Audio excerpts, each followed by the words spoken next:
नमस्कार सगळ्यांना. AP engineering institute मध्ये सगळ्यांचं स्वागत आहे.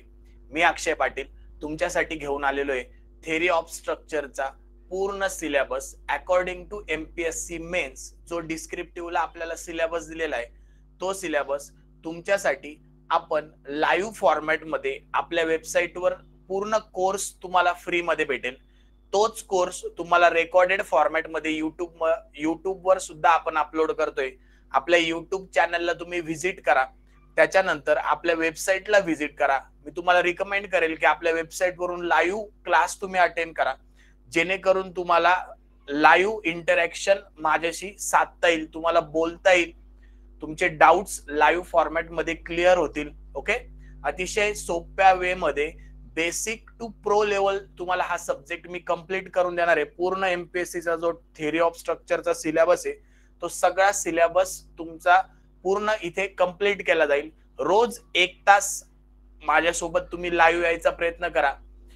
प्रीचा अभ्यास करता करताच मेन्सचा एक विषय तुम्ही कंप्लीट करू शकता. रोज फक्त 1 तास तुम्हाला द्यायचा आहे. सिमिलर वे मध्ये आपण फ्री ऑफ कॉस्ट युट्यूबवर आणि सेम लाईव्ह फॉर्मॅट मध्ये जो आपला 2023चा पेपर 1 झाला त्याचं पूर्ण सोल्युशन आपण व्हिडिओ फॉर्मॅट मध्ये चालू करतोय. तुम्हाला युट्यूबवर ते रेकॉर्डेड फॉर्मॅट मध्ये भेटेल, पण लाईव्ह क्लास तुम्ही अटेंड करा, जेणेकरून तुम्हाला ते लाईव्ह बघता येईल. तुम्हाला जर 23ला कोणत्या क्वेश्चन मध्ये डाऊट असेल की सर मी असा केला होता तो कसा करू, ते सगळे क्वेश्चनचे आन्सर्स तुम्हाला आपल्या ह्या व्हिडिओ सिरीज मध्ये भेटतील. नक्कीच मित्रांनो तुम्ही ह्या सिरीजचा फायदा घ्या. ओके, काही दिवसातच आपलं ऍप लॉन्च होणार आहे, मोबाईल ऍप, ते तुम्ही डाउनलोड करा. त्यानंतर सर्वात महत्वाची गोष्ट, जर तुम्हाला माझी टीचिंग आवडत असेल, तुम्हाला कळालं असेल आणि तुम्हाला जर पेपर 1 मध्ये 150 प्लस मार्क्स जर पाडायचे असतील तर आपण अतिशय नॉमिनल कॉस्ट मध्ये एक कोर्स लॉन्च केलाय. पेपर 1 चे 8 स्ट्रक्चरल सब्जेक्ट मी स्वतः तुम्हाला शिकवणार आहे. ते सगळे subject basic to pro level पर्यंत तुम्हाला नेले जातील. त्याच्यामध्ये तुम्हाला बेसिक म्हणजे तुमचं इंजिनिअरिंगचे क्वेश्चन, मीडियम तुमचे रेफरन्स बुकचे क्वेश्चन कव्हर होतील. त्यानंतर कन्सेप्ट सगळ्या कव्हर होतील. एमपीएससी चे काही पीवायक्यू कव्हर होतील आणि युपीएससी आयईएस लेवलचे पण पीवायक्यू आपण मागील 3-4 वर्षाचे त्या कोर्स मध्ये कव्हर करणार आहे. त्यानंतर जर कोणाला कन्सेप्ट क्लिअर असतील आणि त्याला फक्त न्यूमरिकल प्रॅक्टिस करायची आहे तर त्या न्यूमरिकल प्रॅक्टिस साठी सुद्धा तुम्हाला आपल्या वेबसाईटवर एक कोर्स दिसेल.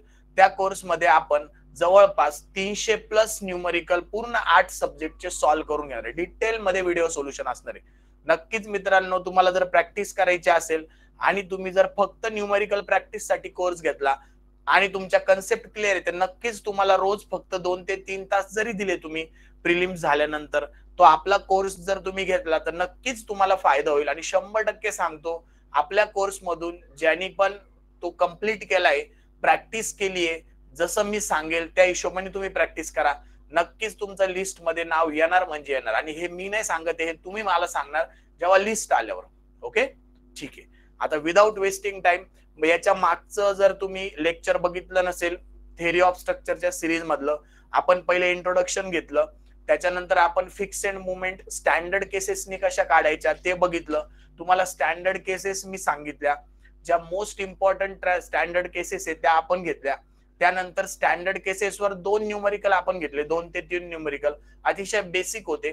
आता थोडंसं आपण अप लेवलला चाललोय आणि फिक्स अँड मुवमेंटच्या स्टँडर्ड केसेसवर एमपीएससी कशा प्रकारे क्वेश्चन विचारू शकते तो क्वेश्चन आता आपण इथे घेणार आहे. लक्ष द्या. आता आपल्याला फिक्स एंडच्या स्टँडर्ड केसेसवर जर आपल्याला स्टँडर्ड केसेसवर क्वेश्चन बघायचा असेल,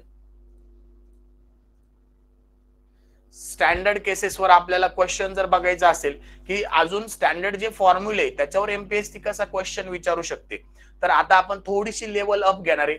मी अजून मध्ये घुसलेलो नाहीये, आपला फक्त फर्स्ट टॉपिक चालू आहे, फिक्स अँड मुवमेंट कशा काढायच्या, जो की एमपीएससी ने थेरी ऑफ स्ट्रक्चर मध्ये सिलेबस दिलेला आहे.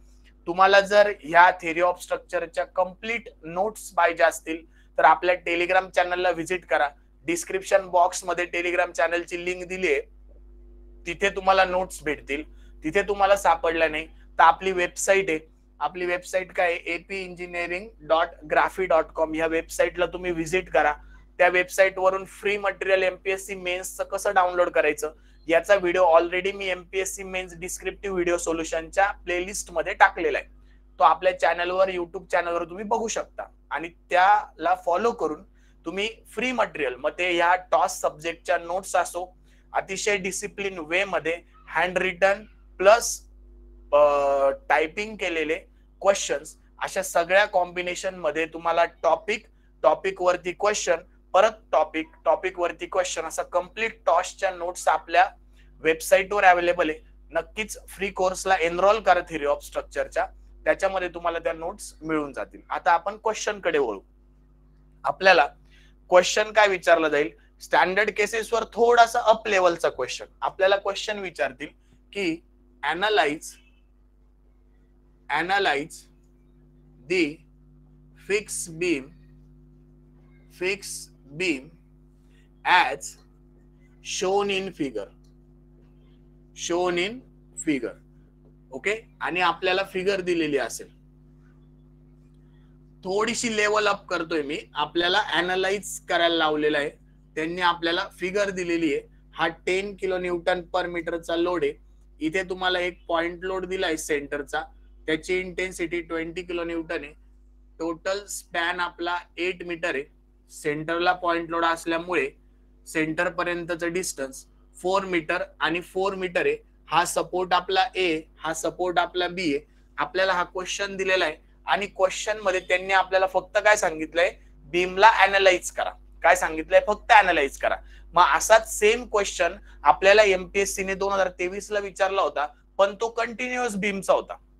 नेक्स्ट टाइमला शक्यता अशी असेल की तो फिक्स बीम वर पण विचारला जाईल. म्हणजे तुम्हाला फिक्स बीम दिलेला राहील आणि तुम्हाला सांगतील तो अनालाइज करा. मग तुम्हाला मी त्या व्हिडिओ सोल्युशन मध्ये, आपण एमपीएससीच्या 2023 चा पेपर 1 चं व्हिडिओ सोल्युशन अपलोड करतो युट्यूब वर, सेम लाईव्ह फॉर्मॅट मध्ये. आताच आपण क्वेश्चन नंबर 1 चा बी घेतलेला आहे आणि त्याच्यामध्ये सुद्धा तुम्हाला सेम क्वेश्चन होता की अनालाइज दी बीम. सेम क्वेश्चन होता, काय, अनालाइज दी बीम. पण त्या केस मध्ये तो बीम आपला कंटिन्युअस बीम होता. आता आपला इथे कोणता बीम आहे, तर इथे आपला बीम आहे फिक्स बीम. कोणता बीम आहे, फिक्स बीम. आणि फिक्स बीमला आता आपण कंटिन्युअस सारखं सॉल्व्ह नाही करू शकत ना. इथे आपण 3 मोमेंट थेरम वापरू शकतो ना, इथे आपण मुवमेंट डिस्ट्रीब्युशन मेथड वापरू शकतो ना, कोणतं दुसरं कॉम्पॅटिबिलिटी इक्वेशन वापरू शकतो. आपल्याला हा जो न्यूमरिकल आहे तो स्टँडर्ड केसनीच सॉल्व्ह करावा लागेल.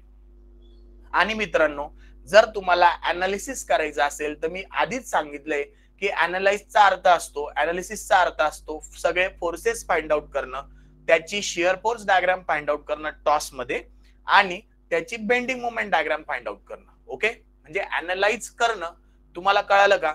मग तो फिक्स बीम असेल किंवा तो कंटिन्युअस बीम असेल, आपलं काम काय मित्रा, तुला अनालाइज करायला लावलंय म्हणजे तुझ्या डोक्यात एकच चाललं पाहिजे की आपल्याला काय काढून घ्यायचंय, आपल्याला फिक्सेड मुवमेंट काढायचे आहे आणि आपल्याला फिक्स सपोर्टला जेवढ्या रिएक्शन येतील तेवढ्या रिएक्शन काढायच्या आणि लास्टला त्याला काय करायचं, एसएफडी आणि बीएमडी ड्रॉ करायचे. ओके, इथपर्यंत कळालं. क्वेश्चन तुम्हाला कळाला, क्वेश्चन आपल्याला गिव्हन दिलाय तो कळाला.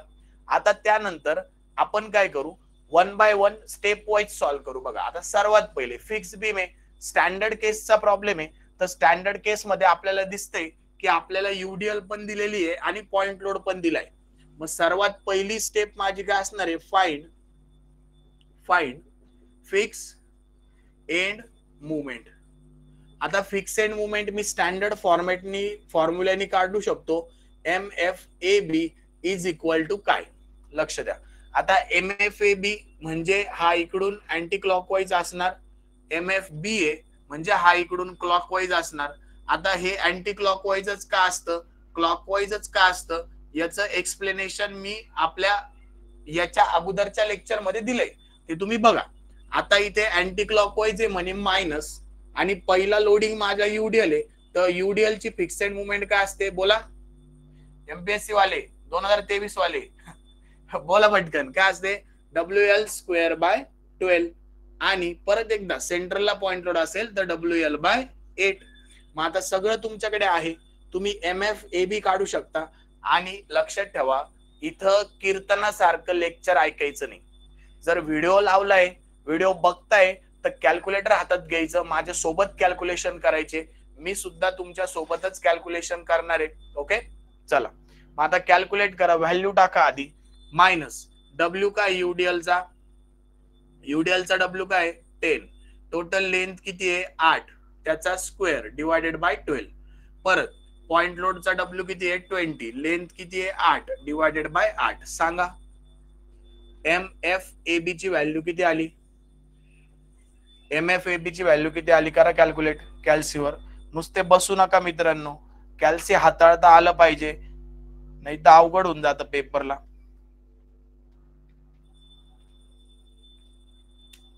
तुमचं आन्सर आलंय 73.33 मायनस 73.33 आणि मुवमेंटचं युनिट असतं किलोन्यूटन डॉट मीटर. परत एकदा कॅल्क्युलेट करून बघा.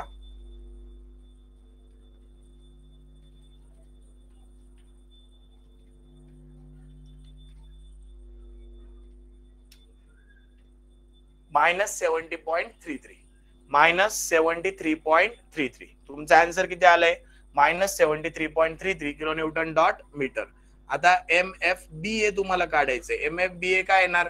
परत एकदा यूडीएल साठी plus W L square by 12 आणि प्लस डब्ल्यू एल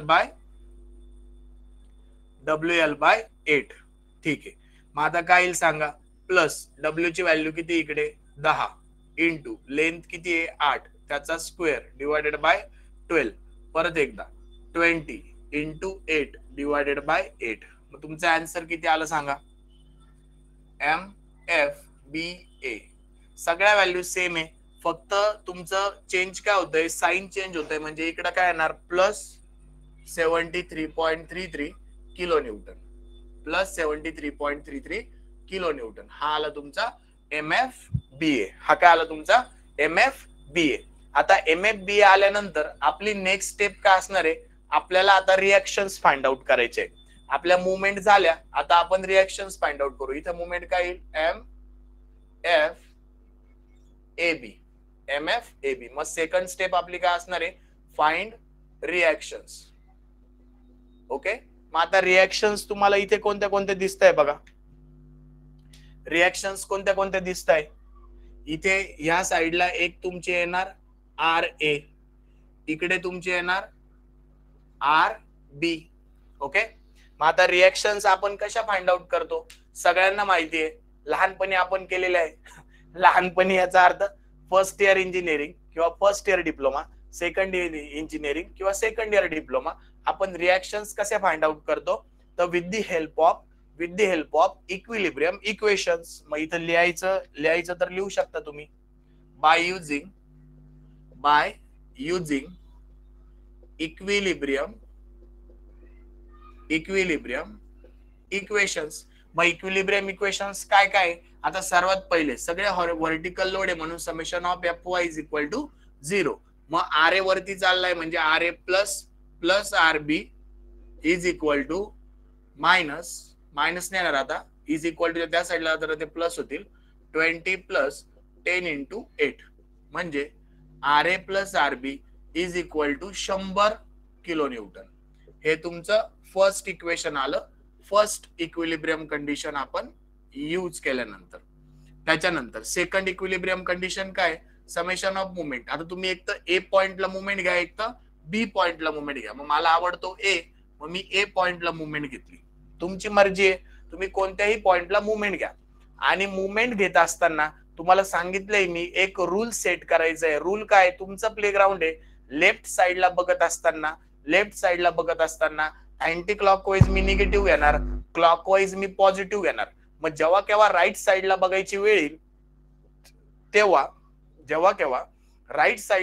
वेळ येईल त्या केसमध्ये जे मी रूल सेट केलाय लेफ्ट साठी त्याच्या एक्झॅक्टली अपोजिट मी साइन कन्व्हेन्शन घेणार. ओके, मग आता लक्ष द्या. आता मी मुवमेंट ऍट ए घेतोय, याचा अर्थ मी या ए पॉइंटला उभा राहतोय आणि राईट साइडला बघतोय. मग मला जे काही दिसतंय त्याची मी मुवमेंट घेणार. लक्ष द्या.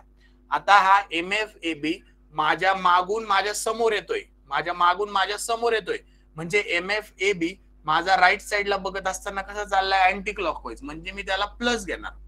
एम एफ ए बी कसं चाललाय राईट साईडला बघत असताना अँटी क्लॉकवाईज, मी त्याला प्लस घेणार, किती येईल तो प्लस 73.33. त्याच्यानंतर 10 किलो न्यूटन क्लॉकवाईज चाललाय, पण मी राईट साईडला बघतोय म्हणून 10 इंटू 8/2. युडीएल ची मुवमेंट कशी घेता हे तुम्हाला माहिती पाहिजे. दिस इज युअर मुवमेंट ऑफ युडीएल. त्याच्यानंतर मायनस 20 इंटू 4 आणि त्याच्यानंतर हा एम एफ ए बी पण कसं चाललाय राईट साईडला बघतोय क्लॉकवाईज चाललाय, म्हणजे त्याला मायनस घ्यावा लागेल 73.33 आणि हा राईट साईडला अँटी क्लॉकवाईज चाललाय म्हणजे plus R B into 8 is equal to 0. म्हणजे मला इथे उत्तर भेटल आरबीचं. सांगा आरबीचं उत्तर काय आलं? आरबीचा आन्सर किती आलं सांगा, पटकन कॅल्क्युलेट करा. Minus 73.33 plus 10 into 8/4 plus 20 into 4 plus 73.33 divided by 8. तुमचं उत्तर 50 आलं का बघा, 50 किलो न्यूटन. त्याच्यानंतर सिमिलरली आर ए तुम्ही काढू शकता, आरबी ची व्हॅल्यू याच्यात पुट करायची, तिकडे जाताना मायनस होईल, म्हणजे आर ए पण तुमचा किती आला 50 kilo Newton. Now you have movements and you have reactions. आता तुमच्याकडे काय आलेलं आहे, मुवमेंट्स पण आलेले आहे, तुमच्याकडे रिएक्शन पण आलेलं आहे, म्हणजे जवळपास 90% 100% हा बीम सॉल्व्ह झालेला आहे. आता तुम्हाला याची काय काढायची, फक्त एसएफडी काढायची आणि बीएमडी काढायची. ओके, मग आता लक्ष द्या. आता मी परत इथे 3rd नंबरची स्टेप काय करतो, draw SFD and BMD. Okay, मग त्याच्यासाठी मला परत एकदा हा बीम ड्रॉ करून घ्यावा लागेल. हा बीम ड्रॉ करावा लागेल. हा ए पॉइंट आहे, हा बी पॉइंट आहे. ओके, त्याच्यावर युडीएल आपल्याला दिली, कितीची युडीएल दिलेली आहे 10 किलो न्यूटन पर मीटरची, आणि एक सेंटरला पॉइंट लोड दिलेला आहे, त्याची व्हॅल्यू आहे 20 किलो न्यूटन. टोटल डिस्टन्स आहे तुमचं 8 मीटर. इथून एवढा डिस्टन्स आहे 4 मीटर, इथून एवढा डिस्टन्स आहे 4 मीटर, आणि इथली मुवमेंट तुम्हाला एम एफ ए बी किती आलेली आहे 73.33. एम एफ बी ए किती आलेली आहे 73.33. त्याच्यानंतर रिएक्शन तुमची इथे 50 किलो न्यूटन आली आहे आणि इथे पण 50 किलो न्यूटन आली. ओके, कळतंय बघा का? बघा मी काय केलं, फक्त मी इथे ज्या व्हॅल्यूज आपण इकडे फाइंड आउट केल्या त्या सगळ्या व्हॅल्यूज मी इथे लिहिल्या. आता मला काय करायचंय, माझी एसएफडी आणि बीएमडी ड्रॉ करायची. ओके, एकदम सोपं काम बाकी. आता एसएफडी बीएमडी ड्रॉ करताना आपल्याला याचे प्रोजेक्शन खाली ओढावं लागतील.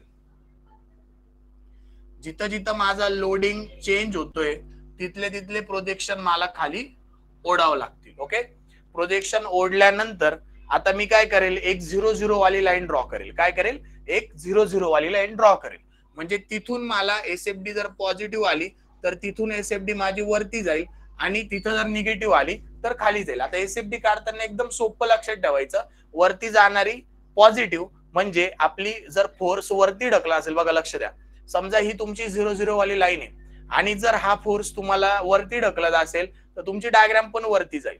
एवढं सोपं आहे. आणि ही 0-0 वाली लाईन आहे, फोर्स जर तुम्हाला खाली येत असेल म्हणजे मायनस, तर तुमची डायग्राम पण कशी जाईल, खाली जाईल. एवढं सोपं तुम्हाला कॅल्क्युलेशन करायचंय. मग आता 50 किलो न्यूटन वरती चाललाय म्हणजे माझी डायग्राम पण कुठे जाणार आहे, बोला. 50 किलो न्यूटन जर वरती चाललाय तर माझी डायग्राम पण कुठे जाणार आहे, डायग्राम पण जाणार आहे वरती. कितीनी वरती जाणार आहे, 50 किलो न्यूटन.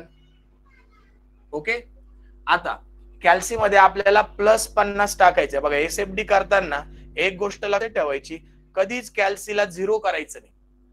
तुमचा हा पहिला फोर्स आला ना 50, तो 50 टाकायचा. ओके, आता बघा लक्ष द्या पोरांनो, जेव्हा तुम्हाला एमपीएससी हा 6 मार्काला क्वेश्चन विचारते त्या केस मध्ये तुम्हाला शिअर फोर्सचे कॅल्क्युलेशन करायची गरज नाही. म्हणजे कसे, तुम्हाला असं शिकवलं गेलं असेल, एसएफ ऍट लेफ्ट घ्यायचा, परत थोडस साईडला सरकायचं L1, परत तो घ्यायचा, परत एसएफ ऍट B1, परत एसएफ ऍट B2 किंवा L1 L2, SF at B left साईडला बघायचं, थोडस साईडला सरकायचं, एसएफ ऍट B L1, असं काही आपल्याला लिहायची गरज नाही जेव्हा 6 मार्काचा क्वेश्चन असतो. डायरेक्ट एसएफडी ड्रॉ केली तरी चालतं. जेव्हा स्पेशली आपला सॉम मध्ये स्ट्रेंथ ऑफ मटेरियल मध्ये स्पेशली न्यूमरिकल हा एसएफडी बीएमडीचाच असतो. आणि एसएफडी बीएमडी मध्ये आपण कधी इकडं दोन्ही साईडला फिक्स बीम कधीच बघितला नाही, आपण कॅन्टिलिव्हर बीम बघितलाय. मग जेव्हा आपला क्वेश्चन सॉम मधला एसएफडी बीएमडीचा असतो तेव्हा तुम्हाला ते कॅल्क्युलेशन लिहायची गरज आहे. पण जेव्हा तो टॉस मध्ये येतो त्या केस मध्ये तुम्ही कॅल्क्युलेशन नाही लिहिले तरी चालतात, फायनल डायग्राम तुम्हाला काढायची. ओके, मग कॅल्सी मध्ये 50 टाकला. ओके, आता ए पासून इथं समजा सी पॉइंट दिला तर ए पासून सी पर्यंत यूडीएल आहे आणि यूडीएल ची डायरेक्शन काय खाली, म्हणजे 50 मायनस करावं लागेल. आता यूडीएल ला फोर्स मध्ये कन्वर्ट करायचं म्हणजे ब्रॅकेट मध्ये काय करावं लागेल, 10 इंटू किती डिस्टन्स वर आहे, 4 डिस्टन्स वर आहे, 10 इंटू 4 म्हणजे किती उत्तर आलं आपलं 10. किती आन्सर आलं 10. म्हणजे 10 माझा यूडीएल असल्यामुळे माझी डायग्राम काय येईल, तिरकस येईल. ओके, फर्स्ट डिग्री माझी डायग्राम येईल. आता परत त्या पॉइंटला थोडस बाजूला हल्लं तर -20 परत एकदा खाली, म्हणजे मी कॅल्सी 0 करत नाहीये, 10 उत्तरालाच काय करतोय -20 करतोय. माझं उत्तर आलं -10. म्हणजे मी इथं खाली गेलो, माझं हे उत्तर आलं -10. ओके, परत एकदा यूडीएल आली, परत 10चाच लोड आहे, परत डिस्टन्स 4च आहे, म्हणजे -10 कॅल्सी मध्ये. आता परत -10 इंटू 4 म्हणजे किती आलं तुमचं -50. Your answer will be -50. हे निगेटिव्ह, हे पॉझिटिव्ह. आणि -50 आहे वरती, परत एकदा कॅल्सी मध्ये 0 ने करत मी -50 + 50. आन्सर किती आला तुमचा 0. This is your SFD in kilo newton. इकडे फक्त नंबर लिहायचे आणि इकडे लिहायचं एसएफडी इन किलो न्यूटन, असं लिहिलं तरी चालतंय. ही तुमची आली एसएफडी इन किलो न्यूटन. आता नेक्स्ट, आता आपल्याला काय करायचंय, बेंडिंग मुवमेंट डायग्राम ड्रॉ करायची, ती पण अतिशय सोपी. आता सर्वात पहिले मी काय करेल, 0-0 वाली लाईन ड्रॉ करून घेईल. 0-0 वाली लाईन ड्रॉ करेल. आता सर्वात पहिले फिक्स एंडची बेंडिंग मुवमेंट डायग्राम ड्रॉ करेल, म्हणजे फिक्स मुवमेंट मुळे आलेली बेंडिंग मुवमेंट डायग्राम ड्रॉ करेल. मग फिक्स मुवमेंट मुळे काय काय आली आपली 73.33 आणि 73.33, म्हणजे दोन्ही साइडला सेम मुवमेंट आली माझी. दोन्ही साइडला काय आली, सेम मुवमेंट आली आहे. तिची व्हॅल्यू माझी आलेली आहे, किती आली ती व्हॅल्यू 73.33, 73.33. ओके, आता मला कोणत्या पॉइंटला काढायची आहे, सी पॉइंटला काढायची. म्हणजे इथं लोडिंग माझी चेंज होते पूर्णपणे, तिथं सेंटरला मला मुवमेंटची व्हॅल्यू काढायची. मग मी इथं खाली लिहितो मुवमेंट ऍट सी, म्हणजे तुम्हाला या सी पॉइंटला उभं राहावं लागेल आणि एक तर राईटला बघा किंवा लेफ्टला बघा. आता मी लेफ्टला बघतो, मुवमेंट ऍट सी लेफ्ट. मग लेफ्टला बघितल्यावर आता लक्ष द्या, जेव्हा मी सी पॉइंटला उभं आहे आणि लेफ्टला बघतोय, याचा अर्थ मला फक्त समोरच दिसणार आहे. तुमच्यातले काही देव माणूस असतील त्यांना माग पण डोळे असणार आहे तर त्यांनी टॉसचं लेक्चर करायची गरज नाही. जर मी लेफ्ट साइडला बघतोय तर मित्रा तुला पुढचंच दिसणार आहे, माग तुझ्या काय दुनियादारी होते तुला काय दिसत नाही, आणि अशी पण आपल्या माग काय दुनियादारी होते आपल्याला काय दिसत नाही. बरोबर आहे, आपल्याला समोरच दिसतं जे आपल्या डोळ्यासमोर आहे, आपण त्याच्यावरच विश्वास ठेवतो. लक्ष द्या. मग आता सी पॉइंटला उभं राहून तुम्हाला इकडे पाहिजे. मग सी पॉइंटला उभं राहिल्यावर जर तुम्ही लेफ्ट साइडला बघताय, लेफ्ट साइडला अँटी क्लॉकवाईज काय येते, निगेटिव्ह येते. लेफ्ट साइडला अँटी क्लॉकवाईज काय येते, निगेटिव्ह येते. म्हणजे पहिली मुवमेंट माझी येईल -73.33. त्याच्यानंतर 50चा लोड येईल, तो क्लॉकवाईज चाललाय +50 इंटू 4 आणि -10 इंटू 4 इंटू 2.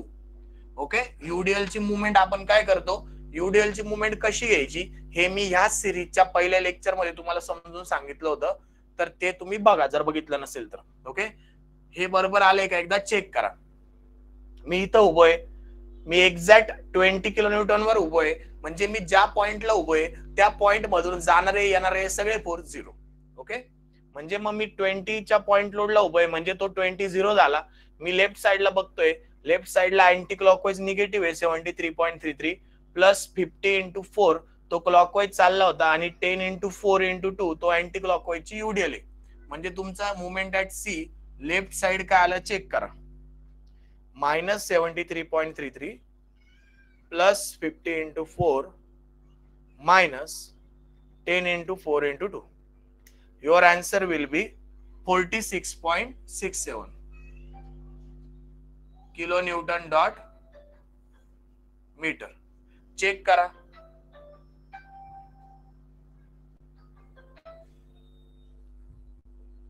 क्रॉस चेक करा. UDL ला सॉरी मुवमेंटला डिस्टन्सनी मल्टिप्लाय नका करू बर का. मुवमेंट इनबिल्टच डिस्टन्सनी मल्टिप्लाय करून आलेले असते.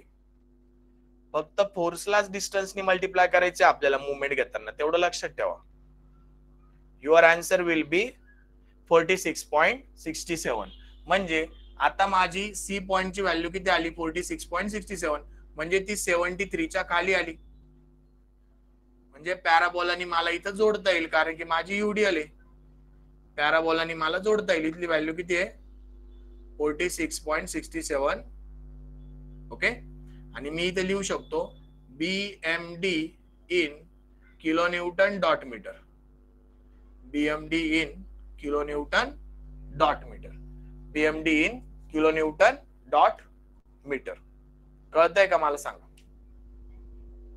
कळतंय का बघा. ओके. म्हणजे अशा प्रकारे आपण SFD काढली, BMD काढली, आपला बीम अनालाइज झाला. आपली फिक्स्ड मुवमेंट 73 होती. सिम्पली सपोर्टेड मुवमेंट आपली किती आली? 46.67. ओके. त्याच्यामुळे त्या पद्धतीने आपल्याला ते घ्यायची. लक्षात घ्या.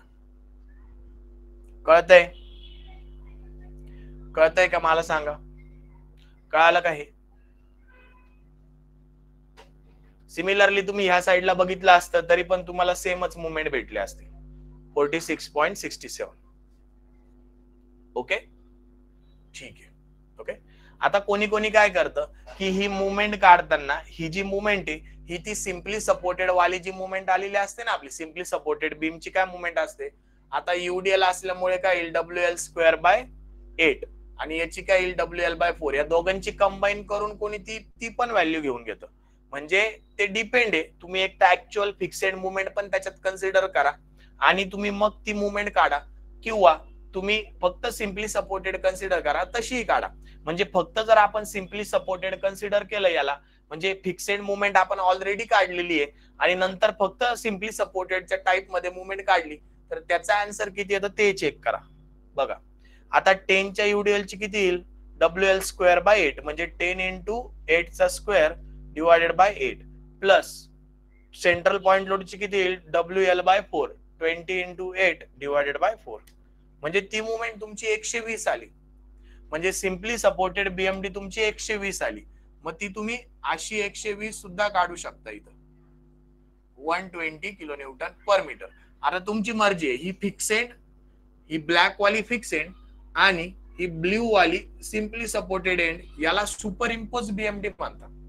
याला सुपर इम्पोज BMD म्हणतात. म्हणजे सिम्पली सपोर्टेड आणि फिक्सेड BMD ला तुम्ही एकत्र केलं आणि तुमची अशी डायग्राम आली. आता ह्या 120 कसा आला? तर 120 ला मी तुम्हाला इथं लिहून देतो. 120 आला कसा? 120 आला कसा? तर UDL मुळे तुमची simply supported bending moment diagram झाली WL²/8 आणि सेंट्रल पॉइंट लोड मुळे WL/4. याच्यात तुम्ही व्हॅल्यू टाकली का तुम्हाला UDL नी सिम्पली सपोर्टेड एंडची बेंडिंग मोमेंट डायग्राम भेटेल. मग तुम्ही अशी तिला सुपर इम्पोज करून दाखवू शकता. ही तुमची पॉझिटिव्ह आली, ही तुमची पॉझिटिव्ह आली आणि ही तुमची निगेटिव्ह आली. पॉझिटिव्ह आणि निगेटिव्ह. ओके. तर MPSC तुम्हाला थोडस वरती जाऊन स्टँडर्ड केसेसवर असा क्वेश्चन पण विचारू शकते. ओके. तर क्वेश्चन तुम्हाला कळाला असेल तर आपल्या व्हिडिओला लाईक करा, सबस्क्राईब करा, चॅनलला सबस्क्राईब करा आणि तुमच्या मित्रांपर्यंत सुद्धा पाठवा. ओके. याच्यात काही प्रॉब्लेम असेल तर कमेंट बॉक्स मध्ये कमेंट करा. स्क्रीनशॉट काढून घेऊ शकता तुम्ही. मी बाजूला सरकतो.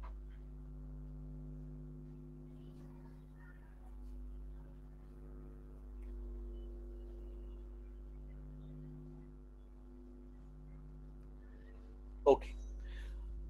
आता आपण स्टँडर्ड केसेसवर अजून थोडीशी लेवल अप घेऊ आणि MPSC अजून काय विचारू शकते. फक्त स्टँडर्ड केसेसवरच चालू आहे हा एवढं. म्हणजे नुसते स्टँडर्ड केसेसचे फॉर्म्युले पाठ केले की जर UDL असेल आणि फिक्स बीम असेल तर WL²/8 होतं. त्याच्यानंतर UDL असेल आणि सेंटरला पॉइंट लोड असेल तर WL/8 होतं. समजा इसेंट्रिक पॉइंट लोड असेल तर MFAB तुमचा WAB square upon L square असतो, MFBA तुमचा WA square B upon L square असतो. नुसते स्टँडर्ड फॉर्म्युले पाठ केले आणि मग मला क्वेश्चन सॉल्व्ह करता येईल असं नसतं. त्या स्टँडर्ड केसेसवर फक्त 4 मार्काला विचारतो, पण 6 मार्काला तुम्हाला अनालाइज करायला स्टँडर्ड केस पण आणि SFDBMD पण असं पण विचारू शकतो. आणि आता पुढचा जो प्रॉब्लेम घेतोय मी तो अजून थोडासा वेगळ्या पद्धतीने स्टँडर्ड केसवर विचारला जाऊ शकतो. लक्ष द्या, विचारायला भरपूर आहे पोरांनो MPSC ला यावेळेस म्हणजे आता इथून पुढे 10 वर्ष तुम्हाला सगळंच तयार करून जायचंय बघा. लक्ष द्या, आता परत एकदा आपल्याला अनालाइज दी बीम सांगितलंय किंवा आपल्याला ते असं विचारतील. आता लक्ष द्या, नेक्स्ट क्वेश्चन आपल्याला ते कसं विचारू शकता स्टँडर्ड केसवर. बघा टॉस मध्ये मी तुम्हाला पूर्ण 360 डिग्री कसे क्वेश्चन येऊ शकता ते सगळे तुम्हाला इथं दाखवून देईल. याच्या बाहेर तुम्हाला MPSC ला क्वेश्चन विचारला जाणार नाही त्या टॉपिकवर. एवढे सगळे टॉपिक आपण कव्हर करून घेऊ आणि सिमिलर वे मध्ये आपण बाकीच्या स्ट्रक्चरल सब्जेक्टचे पण टॉपिक कव्हर करून घेऊ. बघा आता क्वेश्चन काय विचारू शकते MPSC, find the value of W kilonewton as shown in figure if the movement at A and B are same.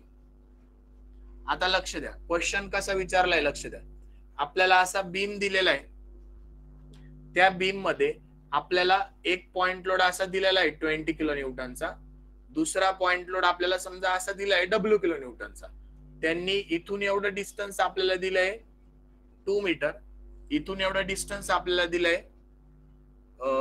4 metre आणि हा दुसरा जो पॉइंट लोड आहे तो सेंटरला आहे तुमचा आणि दुसऱ्या पॉइंट लोडचा डिस्टन्स दिलाय तुम्हाला 3 मीटर आणि इथून एवढा डिस्टन्स दिलाय 3 मीटर. ओके, हा A पॉइंट आहे, हा B पॉइंट आहे. आता तुम्हाला त्यांनी काय सांगितलंय की तुम्हाला W ची व्हॅल्यू फाइंड आउट करायची. काय करायचं बघा, क्वेश्चन बदललेला आहे, टॉपिक तोच आहे, स्टँडर्ड केसच आपण बघतोय फिक्सेड मुवमेंटची आणि क्वेश्चन कसा विचारू शकता तो बघा. Find the value of W. आपल्याला काय करायचंय, W ची व्हॅल्यू फाइंड आउट करायची आहे जशी की फिगर मध्ये दाखवली आहे आणि कंडिशन काय दिली बघा, movement at A and movement at B are same. म्हणजे MFAB, लक्ष द्या, MFAB अँड MFBA. MFAB आणि MFBA तुम्हाला सेम दिली, ही कंडिशन दिलेली. आणि लक्षात घ्या MPSC तुम्हाला ही कंडिशन द्यायला विसरू पण शकते.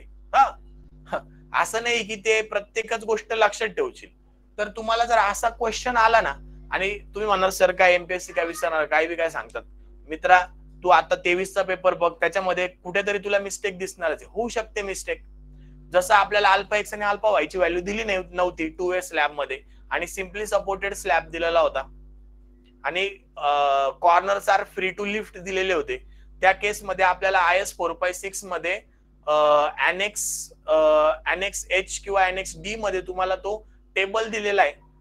तो टेबल नंबर 27 का 28 काहीतरी टेबल नंबर आहे. ओके, जेव्हा आपण RCC शिकू किंवा 23चं ते सोल्युशन जेव्हा मी तुम्हाला व्हिडिओ सोल्युशन देईल, तो व्हिडिओ आपला येईल, त्या व्हिडिओला तुम्ही नक्की लाईव्ह बघा, तुम्हाला दिसेल की त्याच्यामध्ये काय गोष्ट द्यायला पाहिजे होती. मी तुम्हाला IS कोडच्या क्लॉज सहित पेज नंबर सहित सांगेल.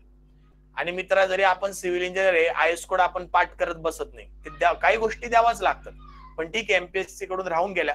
तसंच जर MPSC कडून तुला मुवमेंट ऍट A आणि movement at B are same आहे असं तुला सांगायचं राहून गेलं तर तू हा क्वेश्चन सॉल्व्हच करू शकत नाही. लिहून घे माझ्याकडून, जो कार्यकर्ता मला हा असा विदाऊट ही कंडिशन सॉल्व्ह करून दाखवेल, जागेवर त्याला 100 रुपये फोन पे. 100 रुपये सारखाच क्वेश्चन आहे, लक्ष द्या. कारण की साधी गोष्ट आहे, 1 2 3 अननोन होऊन जातात. आपल्याकडे 2च फॉर्म्युले यायचे, म्हणजे ही कंडिशन त्यांना द्यावीच लागेल. ओके, मग आता असं आल्यावर पहिले काय करायचं लक्ष द्या. सर्वात पहिले आपल्याला काय करावं लागेल, जे आपल्याला येतं ते करून घ्यायचं. आपल्याला काय येतं, फाइंड फिक्स एंड मुवमेंट.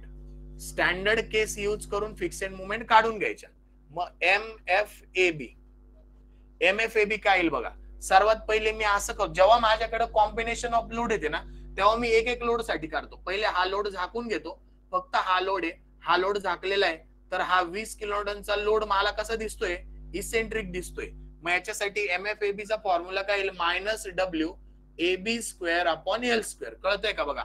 त्याच्यानंतर मी 20 किलोन्यूटन झाकून घेतला, W किलोन्यूटन सेंटरला आलेला आहे, म्हणजे W साठी माझा फॉर्म्युला आहे -WL/8.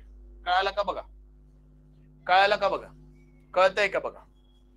हे दोन फॉर्म्युले कळाले का बघा. जेव्हा कॉम्बिनेशन ऑफ लोड येतं ना स्टँडर्ड केस मध्ये, तेव्हा एक लोडला करायचं. पहिला लोड कॅन्सल करायचा, म्हणजे नाही असं अझ्युम करायचं, आणि दुसऱ्या लोडची स्टँडर्ड कंडिशन कशी आहे त्याच्यानुसार फॉर्म्युला घ्यायचा. त्याच्यानंतर दुसरा हा लोड कॅन्सल करायचा, दुसऱ्या याच्याने कशी कंडिशन आहे ती घ्यायची. म्हणजे स्टँडर्ड फॉर्म्युले तुमचे पाठ पाहिजे, आणि त्याचा वापर करून कसा क्वेश्चन सॉल्व्ह केला तो, कशी लेवल अप झालेली आहे ते तुम्ही इथं बघा. ओके, आता लक्ष द्या. -W -20 इंटू A किती तुमचा 2, B किती तुमचा 4 त्याचा स्क्वेअर डिवायडेड बाय 6 चा स्क्वेअर, मायनस W किती तुमच्याकडे माहिती नाही, इंटू L किती तुमच्याकडे 6 डिवायडेड बाय 8. म्हणजे MFAB तुमचं काय आलं लक्षात घ्या. आता ह्या दोघांचं मिक्सचर होऊ शकत नाही. इकडे व्हॅरिएबल आहे, मध्ये मायनसचं साइन आहे, आणि इकडे न्यूमरिकल व्हॅल्यू आहे. म्हणजे तुम्हाला दोघांच्या सेपरेट व्हॅल्यू काढावं लागतील. बघा. -20 इंटू 2 इंटू 4 चा स्क्वेअर डिवायडेड बाय 6 चा स्क्वेअर, मायनस, किंवा पहिले याचं उत्तर काढून घ्या, -17.77 मायनस 6/8 करा,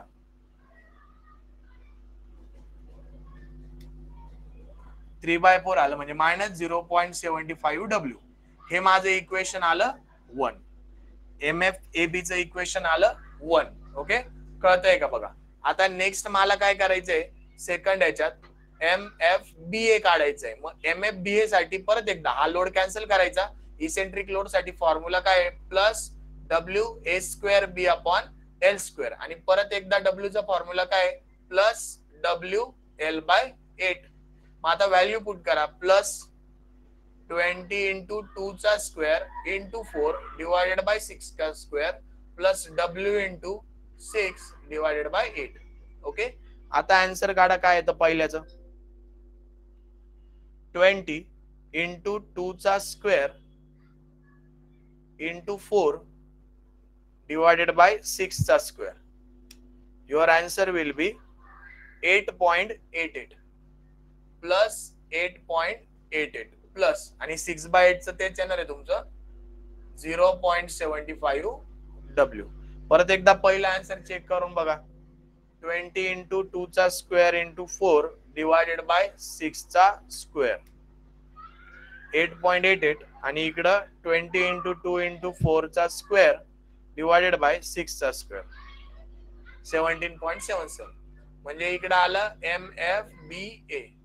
याला इक्वेशन 2 नाव दिलं. कळतंय का बघा, इक्वेशन 2 नाव दिलं. कळतंय का बघा. त्याच्यानंतर लास्ट स्टेप माझी, आता मला काय करायचंय, नाव find value of W by using condition given in question. आपल्याला क्वेश्चन मध्ये जी कंडिशन दिली आहे ती कंडिशन यूज करायची. मग कंडिशन काय की MA is equal to MB, म्हणजे ही मुवमेंट आणि ही मुवमेंट आपली एक आहे, म्हणजे it is equal to MFAB is equal to MFBA, असं त्याचा अर्थ होतो. मग त्या दोघं आपल्याला इकडे लिहायचंय, -17.77 minus 0.75W is equal two plus 8.88 plus 0.75W. आता तुम्हाला फक्त शफल करायचंय, हा WW त्या साईडला आणि हा इकडे. मग काय येईल बघा, 0.75W plus 0.75W is equal to 8.88 plus 17.77. मग आता इथून मला डब्ल्यू ची व्हॅल्यू सांगा.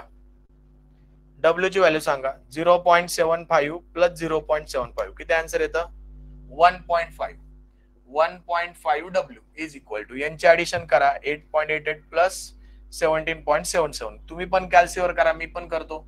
26.65 आणि डब्ल्यू ची व्हॅल्यू किती येईल फायनली? हा 1.5 तिकडे गेल्यानंतर 26.65 divided by 1.5. Your answer will be 17.76 kilo Newton. This will be your answer of W. कळालं का मला सांगा? कळालं का मला सांगा? क्वेश्चन कळाला का तुम्हाला? क्वेश्चन कळाला का?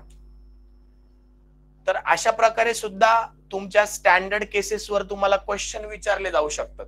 स्टँडर्ड केसेसवर तुम्हाला असे सुद्धा कॉम्बिनेशन विचारले जाऊ शकतात. बघा, आपण टॉस मध्ये तुम्हाला सिरीज मध्ये आपली फॉलो केली ना, एकही क्वेश्चन तुमचा 20 चे 20 मार्क पक्के करून देईल मी. विश्वास ठेवा, विश्वास ठेवा. तेवढी मेहनत मी घेतली गेल्या 8 वर्षात. मी या स्ट्रक्चरल सब्जेक्ट मध्ये तेवढी मेहनत घेतलेली.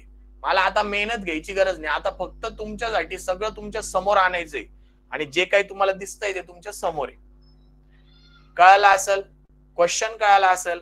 आजच्या व्हिडिओ बघून तुम्हाला फायदा झाला असेल, काहीतरी नवीन क्वेश्चन मला स्टँडर्ड केसवर जर तुम्हाला कळाला असेल, तुम्हाला वाटलं की हा सर मला हा नवीन क्वेश्चन वाटला या केसवर, मी मागच्या वेळेस 23 ला असा विचार केला नव्हता किंवा असं सॉल्व्ह केलं नव्हतं, तर नक्कीच आपल्या व्हिडिओला लाईक करा, चॅनलला सबस्क्राईब करा आणि आपल्या वेबसाईटवर जाऊन आपले कोर्स जर तुम्हाला वाटले पूर्ण पेपर 1 माझ्याकडून शिकायचा असेल तर नक्कीच परचेस करा किंवा याचा फ्री लाईव्ह लेक्चर साठी आपल्या वेबसाईटवर जाऊन एनरोल करा, जेणेकरून तुम्हाला लाईव्ह लेक्चरचे नोटिफिकेशन येत राहील. थोड्याच वेळात हा आपला युट्यूबवर अपलोड होऊन जाईल. ओके, तर आशा करतो सगळं तुम्हाला कळालं असेल. Okay, bye bye.